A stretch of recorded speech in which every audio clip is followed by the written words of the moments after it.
हाँ जी, नमस्ते। मैं हूँ राकेश और स्वागत है आप सभी का हमारे यूट्यूब चैनल एजुकेशन फायर पे।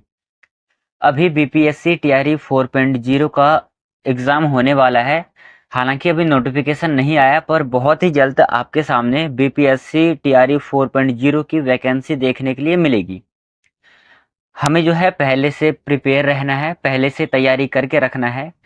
जो सबसे ज़्यादा इम्पोर्टेंट होगा बीपीएससी टीआरई 4.0 के एग्ज़ाम में, वो है आपका जनरल पेपर। जो भी बेसिक नॉलेज है सामान्य ज्ञान का, ये आपके लिए इम्पोर्टेंट रहेगा इन एग्ज़ामों में। इन्हीं बातों को ध्यान में रखते हुए हम करेंगे बीपीएससी टीआरई 4.0 का जनरल पेपर का तैयारी कर रहे हैं। जो भी इम्पोर्टेंट क्वेश्चन है, जो भी इम्पोर्टेंट टॉपिक है, सभी टॉपिक हम डे बाय डे कवर करते हैं इम्पोर्टेंट के साथ और डिस्कस करते हैं हम और आप मिलकर के। जहाँ पर जो भी इम्पोर्टेंट प्रश्न बनेंगे वो मैं आपके साथ डिस्कस करूंगा। आप अपने कॉपी में नोट डाउन करते रहना। चलिए करते हैं शुरू आज के इस सेशन से। शुरू करते हैं पहले नंबर के क्वेश्चन से। अपने साथ कॉपी और एक पेन लेकर के बैठना। जो क्वेश्चन आपके एग्जाम के लिए इम्पोर्टेंट लगे, हालांकि इम्पोर्टेंट सभी है, पर सभी क्वेश्चन एग्जाम में नहीं आ सकता है, फिर भी जो 90% जिस क्वेश्चन की आने की आशंका रहेगी वो क्वेश्चन आप अपने कॉपी में नोट डाउन कर लेना। पहला क्वेश्चन देखना है, ध्यान से पढ़ना है। क्वेश्चन है आपका, किस मगध सम्राट ने स्वयं को एकराट कहा था? इंपॉर्टेंट क्वेश्चन है। किस मगध सम्राट ने स्वयं को एकराट कहा था? उत्तर है महापद्मनंद।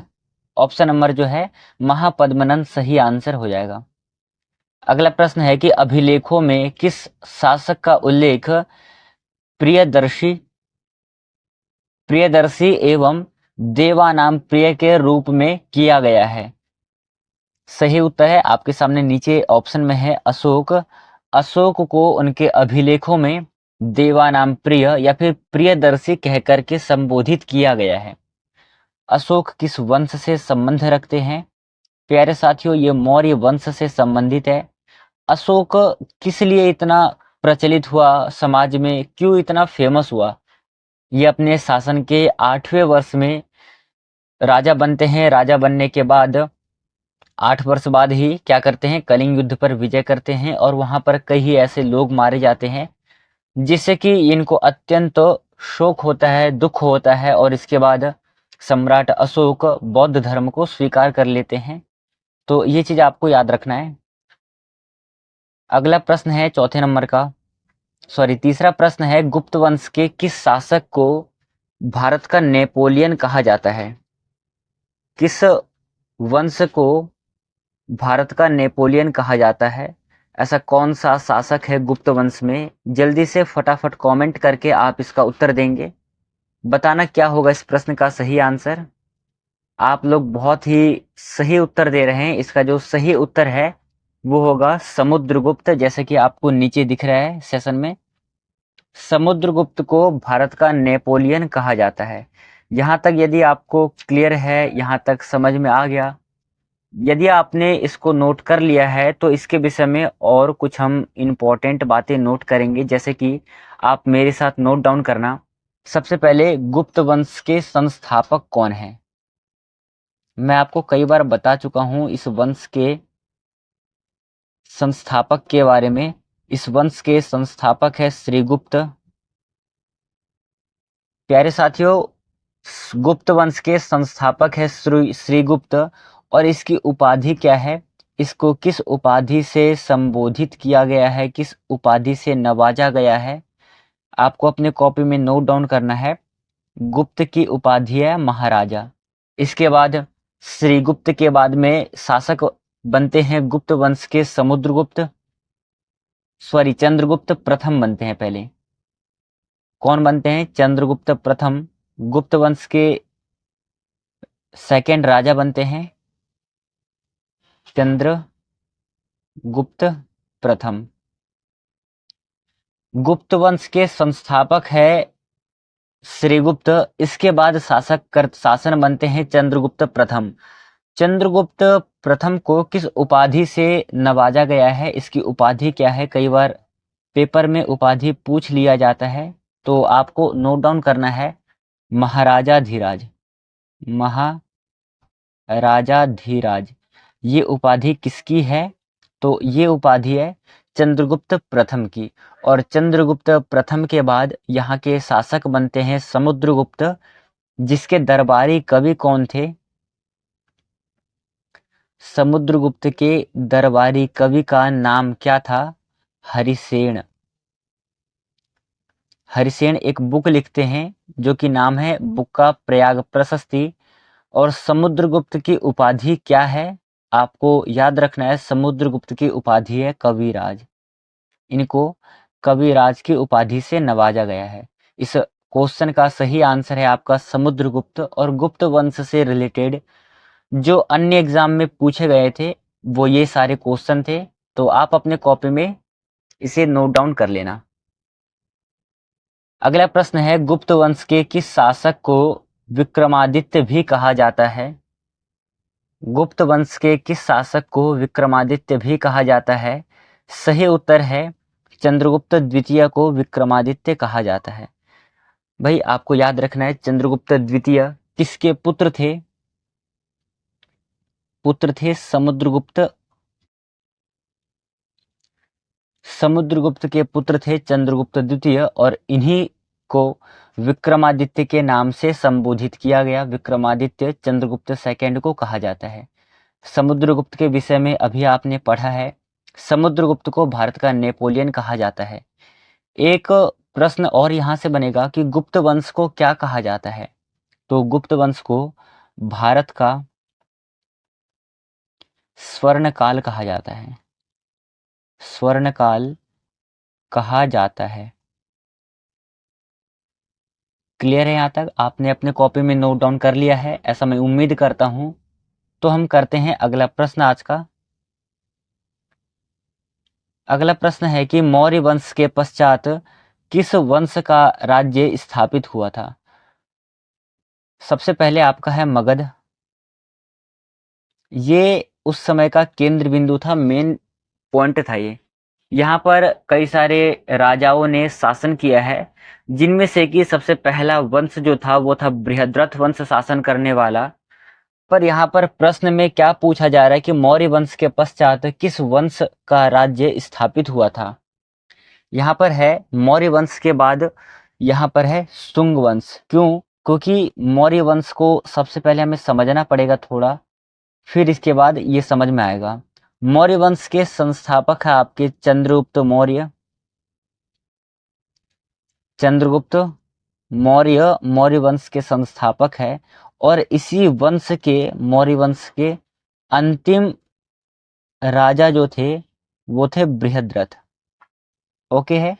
बृहद्रथ के जो सेनापति रहते हैं वो है पुष्यमित्र शुंग। पुष्यमित्र शुंग इसके सेनापति रहते हैं। और फिर पुष्यमित्र शुंग जो है बृहद्रथ की हत्या करते हैं। हत्या करते ही मौर्य वंश समाप्त होता है और यहाँ से शुंग वंश, शुंग डायनेस्टी प्रारंभ होता है। प्रश्न में पूछा है कि मौर्य वंश के पश्चात किस वंश का राज्य स्थापित हुआ। यही यदि क्वेश्चन को थोड़ा सा डिफरेंट कर दिया जाए, यहाँ पर पश्चात न होकर के मौर्य वंश से पूर्व मगध पर किस वंश का शासन था, तब आपका आंसर बदल जाएगा। तब आपका आंसर हो जाएगा वहां पर नंद वंश का शासक था।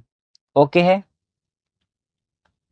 ठीक है। अगला प्रश्न है आपके लिए, अशोक के ब्राह्मी अभिलेखों को सर्वप्रथम किसने पढ़ा था? सही है प्रिंसप। पूरा नाम क्या था? पूरा नाम था James Prinsep. James Prinsep Ashok के ब्राह्मी अभिलेखों को सर्वप्रथम पढ़ने वाले व्यक्ति थे। अभिलेखों की बात करें हम तो अभिलेख अशोक ने ही प्रारंभ करवाया था। अभिलेख होता क्या है? ये पत्थर पे या फिर कोई ऐसे कठोर चीजों पर उत्कीर्ण करवाया जाता था। सम्राट अशोक अभिलेखों के माध्यम से ही अपने बातों को जनता तक पहुंचाने का प्रयास करता था। और जब जनता तक पहुंचाता था तो भाषा कौन सी थी? प्राकृत भाषा थी अभिलेख की। और लिपि कौन सी थी? लिपि थी ब्राह्मी लिपि थी। तो यहां से भी प्रश्न बने हैं, आपको याद रखना है। अगर आपसे पूछे अशोक के अभिलेख की भाषा क्या थी, प्राकृत भाषा, और लिपि ब्राह्मी लिपि है। अगला प्रश्न है, केवल वह स्तंभ जिसमें अशोक ने स्वयं को मगध का सम्राट बताया है, ऐसा कौन सा अभिलेख है? उत्तर है आपका मौस्की का लघु अभिषेक है, लघु शिलालेख है। ये चीज आपको याद रखना, कहां पर है? मौस्की का लघु शिलालेख में सम्राट अशोक ने स्वयं को मगध का सम्राट बताया है। अगला प्रश्न है, अर्थशास्त्र के अनुसार सीता भूमि का अभिप्राय है। सीता भूमि का अभिप्राय क्या है अर्थशास्त्र के अनुसार? सही उत्तर है जनजातियों द्वारा जोती जाने वाली भूमि अर्थशास्त्र के अनुसार सीता भूमि कहलाती है। हम बात करेंगे अर्थशास्त्र के ऊपर, क्योंकि यहां से भी प्रश्न पूछा जाता है। सबसे पहले हम देखते हैं अर्थशास्त्र। अर्थशास्त्र का लेखक कौन है? जल्दी से कमेंट करके बताओ। इसके लेखक हो जाएंगे आचार्य चाणक्य। अब भाई आचार्य चाणक्य कौन थे? आचार्य चाणक्य चंद्रगुप्त के गुरु थे। चंद्रगुप्त के गुरु कह लीजिए इसे आप, मंत्री कह लो, दोनों ही सही है। तो आचार्य चाणक्य चंद्रगुप्त के मंत्री व गुरु दोनों थे। आचार्य चाणक्य अर्थशास्त्र की रचना करते हैं और अर्थशास्त्र में ही बताया गया है कि जो उत्तर पश्चिम का क्षेत्र है, कौन सा? अर्थशास्त्र के अनुसार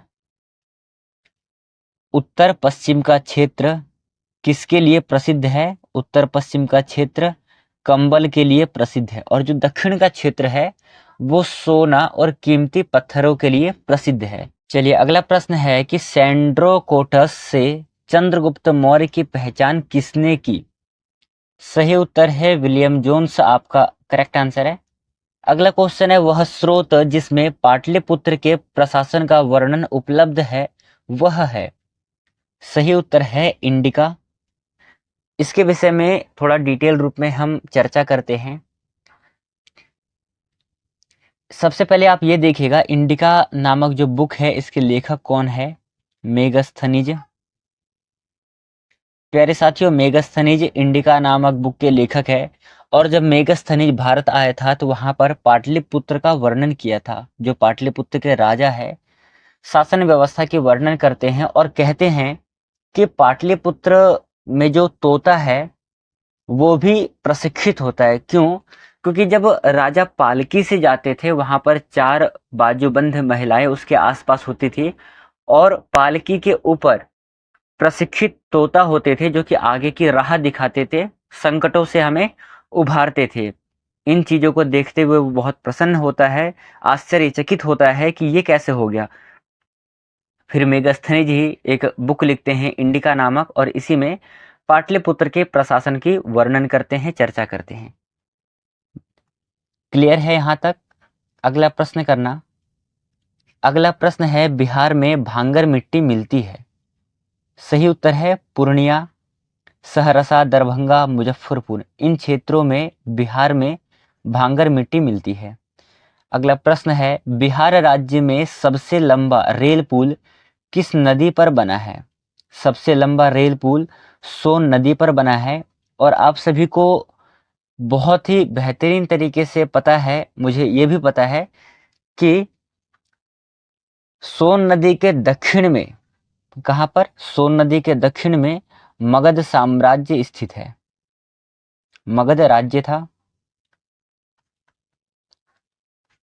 आपसे पेपर वाला पूछ लेगा कि मगध कहां पर स्थित था? सोन नदी के दक्षिण में, गंगा नदी के पूर्व में, या फिर पश्चिम में, या फिर उत्तर में? तो आपको याद रखना है कि सोन के दक्षिण में मगध साम्राज्य स्थित था। नेक्स्ट क्वेश्चन है, बिहार के कुल भौगोलिक क्षेत्र का वन आच्छादित प्रतिशत है? कितना प्रतिशत है? उत्तर है आपका 17%। अगला प्रश्न है, किस अखबार का प्रकाशन पटना से होता है? किस अखबार का प्रकाशन पटना से होता है? उत्तर है आपका इंडियन नेशनल का। इंडियन नेशन जो अखबार है जिसका प्रकाशन पटना से होता है। अगला प्रश्न है, बिहार की मुख्य खाद्यान्न फसलें हैं?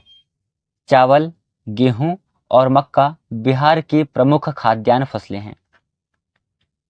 अगला प्रश्न है, त्रिवेणी नहर में किस नदी से पानी आता है?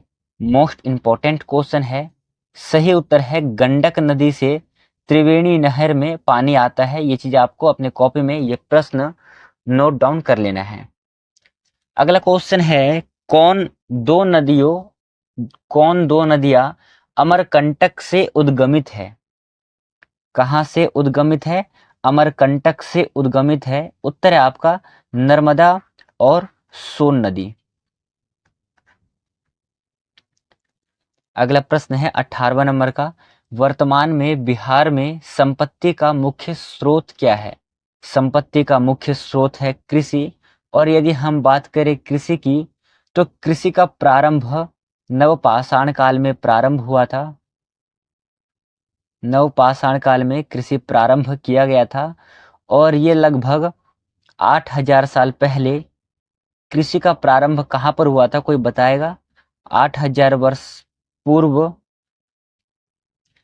कृषि का प्रारंभ हुआ था मेहरगढ़ नामक स्थान पर। मेहरगढ़ में कृषि प्रारंभ होता है। आपको याद रखना है कि मेहरगढ़ वर्तमान समय में कहां पर है? वर्तमान समय में पाकिस्तान में स्थित है। यहीं पर सबसे पहले किरथर और सुलेमान दो पहाड़ी है, दो पहाड़ियों के बीच में कृषि की गई थी और सबसे प्रथम फसल जो उगाया गया था इनके द्वारा, पहला फसल है गेहूं और जौ। तो सबसे पहले गेहूं और जौ की खेती की जाती है स्त्री और पुरुषों के द्वारा लगभग 8000 वर्ष पूर्व। कौन सा काल था? नवपाषाण काल था। अगला प्रश्न है, बिहार सरकार के द्वारा कर्मचारियों के वेतन एवं पेंशन पर अपने समस्त संसाधनों का कितना प्रतिशत व्यय किया जाता है? उत्तर है आपका 46%। आज का अगला और अंतिम प्रश्न है। इस प्रश्न को करने से पहले जिन व्यक्तियों ने चैनल को सब्सक्राइब नहीं किया है, जिन स्टूडेंट ने अभी तक हमारे चैनल को सब्सक्राइब नहीं किया है, आप चैनल को सब्सक्राइब कर ले, लाइक कर लेना और घंटे वाला बटन को ऑन कर देना, ताकि जो भी इंफॉर्मेशन हो इस एग्ज़ाम से रिलेटेड सबसे पहले नोटिफिकेशन आप तक पहुंचे। तो जिन लोगों ने चैनल को सब्सक्राइब नहीं किया है, सब्सक्राइब कर ले और लाइक को प्रेस कर देना।